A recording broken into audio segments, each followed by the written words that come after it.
తిరుపతి రెడ్డి పోయిన ఆయన guest card తోటి పోయాడు కలెక్టర్. ఆయన ప్రోటోకాల్ ఎందుకు ఇస్తారో అర్థమైతలేదు. ప్రోటోకాల్ ఉంటుంది. ఆయన ఎమ్మెల్యే కాదు, ఎంపీ కాదు, తిరుపతి రెడ్డి వార్డు మెంబర్ కూడా కాదు. ఆయన తిరుపతి రెడ్డి పోతే ల్యాండ్ ఆర్డర్ ప్రాబ్లం కాదు, మేము పోతే ల్యాండ్ ఆర్డర్ 300 మంది వచ్చి నిలబడరాడా కొడగలలు కాంగ్రెస్ నాయకులు.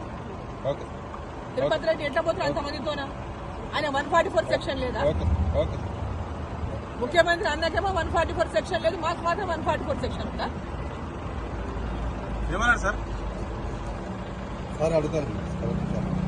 ముఖ్యమంత్రి గారు తమ్ముడు అన్నపోతేనేమో ల్యాండ్ ఆర్డర్ ప్రాబ్లం రాదు.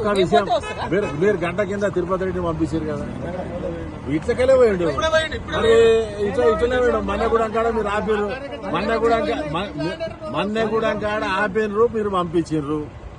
ఆయన కలెక్టర్ ఆఫీసులో ఉన్నాడు.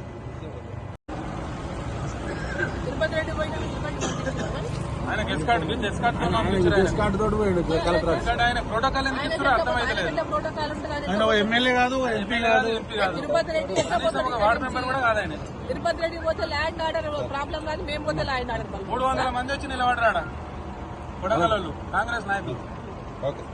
తిరుపతి రెడ్డి ఎట్లా పోతారు అంతమందితోనా? ఆయన 144 సెక్షన్ లేదా? ముఖ్యమంత్రి అందరికేమో 144 సెక్షన్ లేదు, మాకు మాత్రం 144 సెక్షన్ ఉందా? ఏమన్నారు సార్? ముఖ్యమంత్రి గారు తమ్ముడు అన్నపోతేనేమో ల్యాండ్ ఆర్డర్ ప్రాబ్లం రాదు. మీరు గంట కింద తిరుపతి రెడ్డి పంపించారు కదా, ఇట్లకెళ్ళే పోయిండు. మరి ఇట్లనే పోయాడు. మన్నెగూడెం కాడ మీరు ఆపిర్రు, మన్నెగూడెం కాడ ఆపిర్రు, మీరు పంపించారు. ఆయన కలెక్టర్ ఆఫీసులో ఉన్నాడు.